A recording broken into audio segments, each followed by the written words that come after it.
Selamat bertemu kembali para siswa SMP MTS, khususnya yang akan mengikuti KSNK Matematika 2021. Kita lanjut membahas simulasi KSNK Matematika 2021 SMP MTS. Materi yang ke-8 yaitu geometri. Kita akan sajikan dua soal. Soal yang pertama ini mirip KSNK 2020, hanya beda yang ditanyakan. Kita mulai dari soal pertama. Simulasi KSNK Mat 2021 geometri. Jadi perhatikan segi 4 lingkaran OAB. Jadi OAB ini lingkaran. Ya. Hanya seperempat ya, kalau Anda lihat ini hanya seperempat lingkaran. Karena kalau lingkaran kan itu. Diketahui OA sama dengan 6. OA ini jari-jari. Ya. Jadi OA ini akan sama dengan OB, ya saya salin lagi di sini. OA ini akan sama dengan OB, ini kita sebut jari-jari.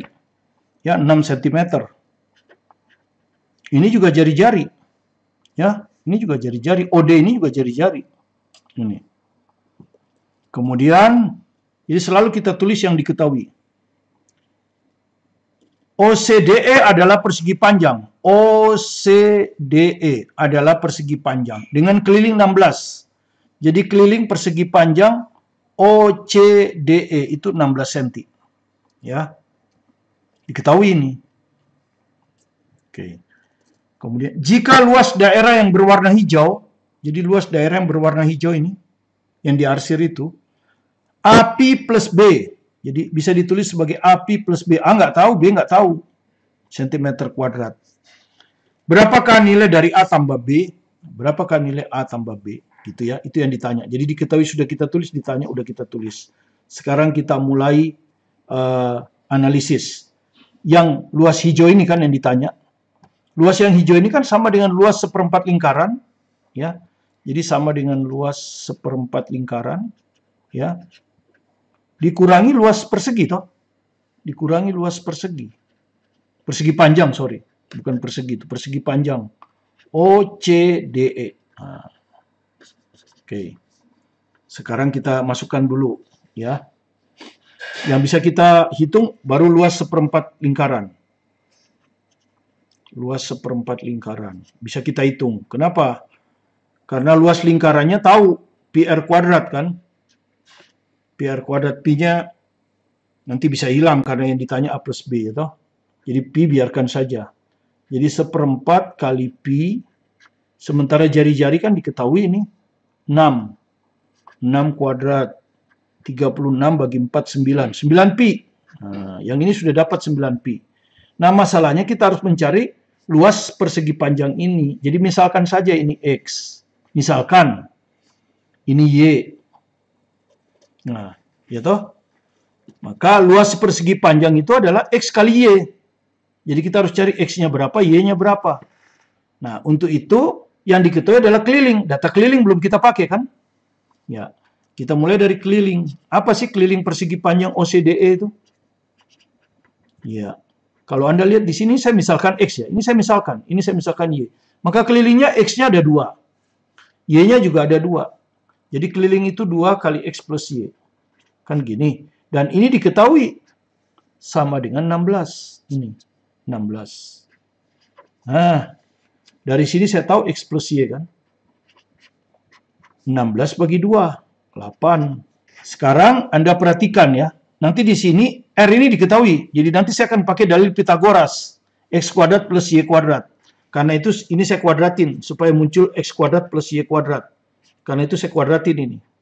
Kalau X plus Y sama dengan 8. Maka X plus Y kuadrat. Ya, ini. X plus Y kuadrat akan sama dengan 8 kuadrat. Ya toh. Nah, kalau saya kuadratin ini X kuadrat, ya toh, ditambah Y kuadrat, muncul X kuadrat tambah Y kuadrat. Ya. Ditambah 2 kali X kali Y. 2 kali X kali Y. Nah, X kali Y ini yang saya perlukan. Inilah luas persegi panjang ya, yang kita inginkan kan. Luas persegi panjang ini. Luas OCDE ini kan. Ini akan sama dengan 64. Nah, sebut aja ini bintang 2. Ini kan bintang 1. Oke, sekarang kita lihat lagi ya. Kita tukar letaknya. Kita lihat lagi. Ya, jadi sekarang kita akan hitung x kuadrat plus y kuadrat ini dengan dalil Pitagoras. Ya, kita akan menggunakan dalil Pitagoras pada segitiga siku-siku OCD. OCD, sudut siku-sikunya di C ya. Maka Anda lihat hipotenusanya R. Jadi R kuadrat akan sama dengan X kuadrat plus Y kuadrat. Ya, dari sini kita dapat X kuadrat plus Y kuadrat sama dengan R kuadrat. Ya, R-nya berapa? 6. Jadi 6 kuadrat sama dengan 36. Nah, baru kita ke bintang yang kedua ini. Ya, yang ini. X kuadrat tambah Y kuadrat kita udah dapat nih, 36. Ini. 36. Jadi, kalau kita ke bintang yang kedua ini sudah kita dapat nih. Ya, 36. Jadi, 36 ditambah 2 kali XY sama dengan 64. Maka, 2XY berapa ini? 2XY. Atau langsung aja ya. XY sama dengan 64 kurang 36 berapa? Hasilnya kita bagi 2. Karena ini ada 2 kan. Nah, ini kalau Anda hitung, berapa ini? 28. 28 bagi 2 14. Nah, jadi X kali Y itu 14. Itulah luas segitiga persegi panjang OCDE. Ya, OCDE. Luas persegi panjang OCDE itu kan panjangnya X, lebarnya Y. X kali Y sama dengan 14. Oke, kalau sudah dapat tinggal ke bintang 1. Ini. Ya, yang ditanyakan luas yang hijau. Maka luas yang hijau itu, yang diarsir itu, ya. Yang ini, hijau ini. Ya. Luas seperempat lingkaran tadi 9pi ya. Ini 9pi. Dikurang luas OCDE ini 14. Nah, ini diketahui, luas yang hijau ini tadi diketahui di soal. Ya, adalah ini, AP tambah B. AP tambah B. Ya, ini diketahui. Nah, kalau ini kita samakan, maka jelas A-nya itu 9. Ya, jelas A-nya itu akan sama dengan 9. Sementara B-nya akan sama dengan min 14. Ya, B-nya akan sama dengan min 14. Yang ditanya adalah A plus B. Jadi, A plus B sama dengan 9 dikurang 14. Jadi, sama dengan min 5. Nah, jadi, jawabannya min 5 ya. Ya, ini. Jawabannya min 5. A, jawaban A. Oke, itu nomor yang pertama ya, untuk geometri. Oke, kita lanjut dengan nomor 2. Simulasi KSNK MAT 2021 topik geometri. Perhatikan gambar segitiga ABC berikut. Ya. Jadi saya gambar persis seperti ini. Diketahui AB 5. Jadi AB itu 5. Jadi ini itu 5. AC 11. AC itu ini. 11. BC 12. Ini tuh 12. Oke. D titik tengah sisi AC. Jadi D ini tengah-tengah ini. Ya, jadi kalau Anda lihat, nah tengah-tengah ini, ya. F titik tengah sisi BD, ini BD. Nah ini tengah-tengah ini F ini, ya. Dan DE sejajar, DE ini sejajar dengan CB. Jadi ini tuh diketahui sejajar ya. Oke ini tuh sejajar, ya sejajar. Jika titik G adalah titik potong AF dan DE, jadi ini AF. Ini DE, titik potongnya G. Berapa panjang DG? Jadi ini yang ditanya yang hijau ini. Berapa panjang ini? Kita buat garis bantu ya. Sini. Nah. Karena ini sama dengan ini sejajar, ini juga nanti akan sama ini. Ini akan sama ini. Secara cepat akan sama. Sehingga ini juga sejajar. Dengan ini. Ya ini dengan ini itu juga sejajar. Ya secara cepat. Oke. Nah, Anda sudah tahu kalau ini tengah-tengah, ya. Jadi DE sejajar CB. D tengah-tengah AC, ya, titik tengah AC. Maka kalau kita ingin AD tahu sudah kan? Setengah AC. Setengah dari AC, karena dia tengah-tengah. AC-nya 11, jadi 11/2 ini nanti. Ya. Nah, demikian juga dengan E. E ini tengah-tengah AB. Ya. Titik tengah AB. Sehingga kalau kita ditanya EA, itu juga tahu. Ya. Setengah AB. Dengan kata lain, kalau kita bandingkan, EA banding AB itu 1/2 gitu ya. Jadi kalau EA setengah AB itu artinya EA banding AB setengah nanti. Oke? Nah, sekarang Anda lihat segitiga ABC. Segitiga ABC ya. Di dalamnya terdapat garis sejajar. DE ini Anda lihat di dalam itu ya. Itu sejajar dengan salah satu alas. BC, itu diketahui, CB ya. DE sejajar CB, diketahui itu ya. Sehingga berlaku dalil sejajar ya. Berlaku berjalan sejajar yaitu DE dibanding CB ya, DE dibanding CB ya. DE dibanding CB ini akan sama dengan AD banding AC atau EA banding AB, sama aja ya. Misalnya kita pilih EA, boleh. EA banding AB. Soalnya di sini kita udah cari EA banding AB 1/2 kan. Jadi perhatikan. Ini di dalam segitiga, maka ini banding ini, yang pendek banding yang panjang, mulai dari puncaknya A, akan sama dengan AE banding AB. Gitu kan ya. AE atau EA. Oke, EA banding AB udah 1/2. Oke. Ya. Jadi dari sini kita tahu DE itu adalah DE ini setengah CB. Ya kan ini kan kali silang ya. Ya. Jadi CB ini ke sini. Nah, jadi DE setengah CB. CB-nya tahu berapa CB-nya? 12. Jadi kalau gitu DE ini bisa tahu. Yang ditanya memang bukan DE tapi DG.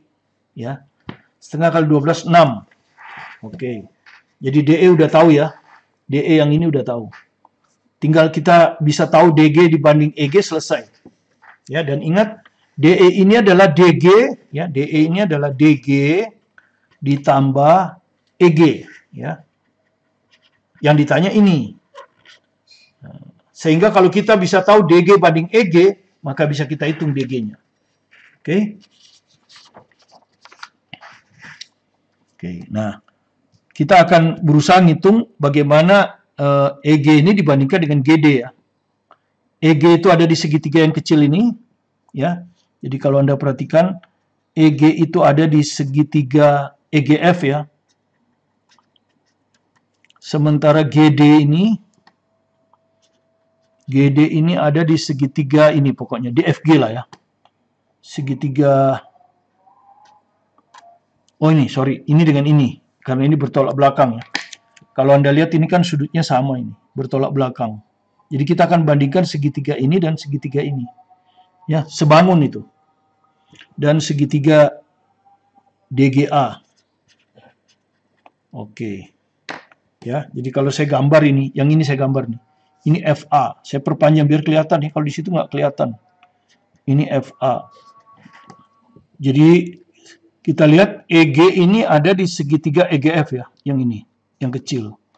Satu lagi DG. DG ini ada di segitiga yang ini, ya. Jadi bertolak belakang. Jadi saya gambar ya, supaya kelihatan AF ini. Kemudian dari F ke E ini. Kemudian E ke A, ya, ke sana. Yang satu lagi ED, ED ini. Biar kelihatan. Terus AD. Nah, seperti ini. Ya, kalau Anda lihat lagi, ini tuh sejajar. Ya, ini G. Oke. Ya, jadi segitiga EGF, segitiga yang satu lagi A, DGA ya, DGA. Ya.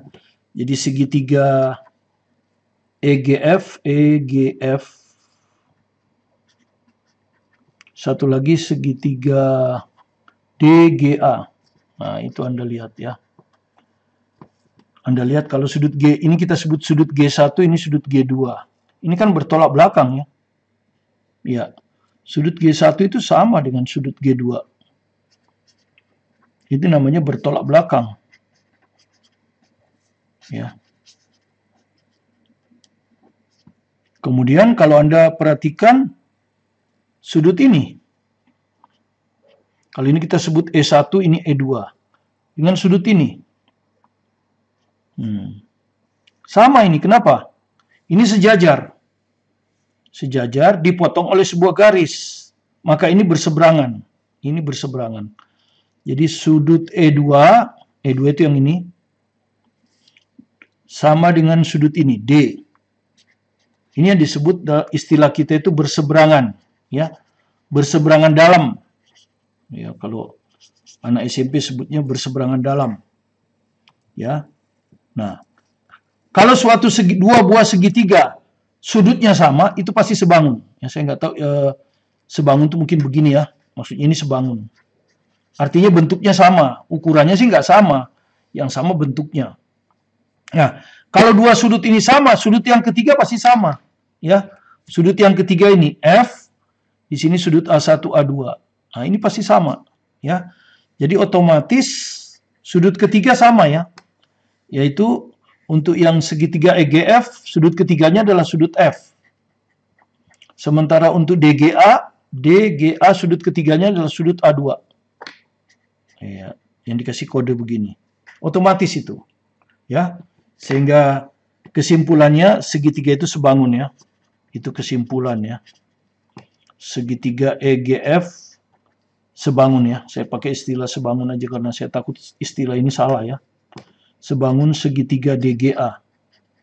Nah, Anda sudah tahu kalau segitiga sebangun itu bentuknya sama, rasio dua sisi ya. Rasio dua sisi di depan sudut yang sama-sama ya. Di depan sudut yang sama adalah sama. Itu sudah rumusnya ya. Kalau dua segitiga sebangun, maka rasio dua sisi di depan sudut yang sama adalah sama. Ya. Nah, ini kan kita akan menentukan apa coba? Ya. Kita akan tujuan kita apa? Menentukan apa? Kan gitu, ya. Tujuan kita kan menentukan ini, ya. DG banding EG kan? DG banding EG, ya toh? DG banding EG. Jadi DG banding EG. Itu tujuan kita. Ya. DG ini yang ditanya. Ini yang ditanya. Kita bandingkan dengan EG. Seperti tadi kita lihat, DG itu ada di segitiga yang ini. Ya, DG. DG ini ada di depan sudut A2. Anda perhatikan ya. Dia ada di depan sudut A2. DG ini ada di depan sudut A2. Berarti di sini kita harus cari yang sudut A2 tadi apa, sama dengan apa? Sudut F.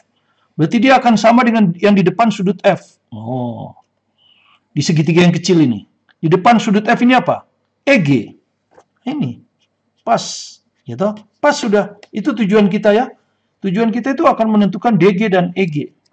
Nah, sekarang kita bandingkan lagi. Ambil sisi sembarang. Tapi jangan sudut A2. Ini tadi sudut A2 sudah. Sekarang misalnya yang berseberangan. Sudut G1. Ini kita ambil sudut G1. Ya. Nah, ini tadi segitiga yang kecil ya. DG. DG ini segitiga yang besar, sorry. Nah, sekarang sudut G1 itu di depan apa? Sudut G1 ini. Di depan segitiga yang besar ini ya. Apa ini? Ini. AD. Jadi ini AD. Nah, sudut G1 itu di segitiga besar. Kalau di segitiga kecil, sudut G2. Yang sama. Nah, segitiga kecil sekarang. Sisi apa yang di depan sudut G2? Sisi yang ini kan? EF ini. Ini. Ini. EF. Nah, seperti itu. Jadi, kita harus cari AD per AF. Ya toh? Ya. AD per AF. Mana? AD, EF lebih kecil ya. Oke, EF per AD. Nah, kalau Anda perhatikan EF per AD ini, di sini nih. EF, AD. Dua sisi sejajar. Ya, dua sisi sejajar dalam segitiga ini. Ya, BDA. Jadi perhatikan segitiga BDA. Yang langsung aja di sini ya. Biar gampang, segitiga BDA. Ya, BDA ini. EF ini sejajar AD ya. EF sejajar AD. EF sejajar AD. Nah, Anda sudah tahu ini sama. Maka seperti tadi, yang kecil ini kalau kita bandingkan yang besar pasti 1:2. Ya, pasti 1:2 sudah tahu itu, 1:2. Kenapa? Karena tengah-tengah, ya kan? Jadi ini banding ini nanti akan sama dengan ini banding ini. 1:2, langsung aja ya. EF per AD itu 1:2. Sementara di sini bukan EF banding AD, tapi AD banding EF, dibalik ya. Kalau kita balik, berarti AD banding EF itu 2:1. Gitu. Jadi ini 2:1 ini. 2:1. Yang ini 2:1. Ini tetap DG dibagi EG. Nah, ini. Nah, ini jumlah rasionya berapa? Jumlah rasionya. 2 tambah 1 kan? 3. Jumlah rasionya 3. Nah, sedangkan kalau kita jumlahkan, tadi sudah kan ya? Jumlah. Ya, kalau kita jumlahkan DG dengan EG ini, tadi sudah kita lihat tadi. Ya, kalau kita jumlahkan DG dengan EG. DG dengan EG ini kita jumlahkan. Ini ED. Ya, ini sama dengan ED. Atau DE. Ya. DG ditambah GE kan. DE. DE tahu kan? Tadi sudah tahu DE. Mana DE? Nah, ini dia. Nih. DE nih. Nih. Kita sudah hitung. DE itu setengah dari BC. Ya, karena dia di tengah-tengah. 6.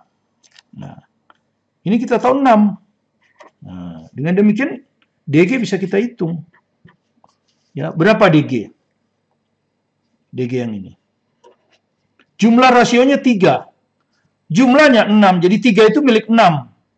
DG rasionya 2. DG itu rasionya 2. Jadi 2 per jumlah rasio 3 dikali 6. Nah, itu. Saya rasa Anda sudah tahu itu ya. Jadi 4. Ya, jadi jawabannya 4. Ya, ini D. Jawaban D ini. Ya, 4. Ya, jadi sekali lagi. Jadi kita cari dari segitiga sebangun ya. Jadi segitiga ini sebangun dengan segitiga ini. Kita bandingkan ini dan ini. Maka ini itu di depan sudut A2, yang ini itu di depan sudut F. Gitu. Kemudian yang ini kita ambil yang bertolak belakang. Di depan sudut G1 itu adalah AD, di depan sudut G2 adalah EF. Ya. EF itu setengah AD, gitu. Ya. EF ini setengah AD. Kita lihat dari ini kan, sejajar. Dia di tengah-tengah, jadi ini pasti setengah ini. Ya. EF dengan ED itu setengah, kalau dibalik ya 2/1. Jumlah perbandingannya 3, sedangkan ini kalau kita jumlahkan 6, maka DG-nya adalah 2/3 kali 6, 4. Oke, itu aja yang bisa kita berikan. Mudah-mudahan 2 soal geometri ini dapat Anda pahami dengan baik. Sukses selalu bersama Anda, bersama saya, Martin Kanginan.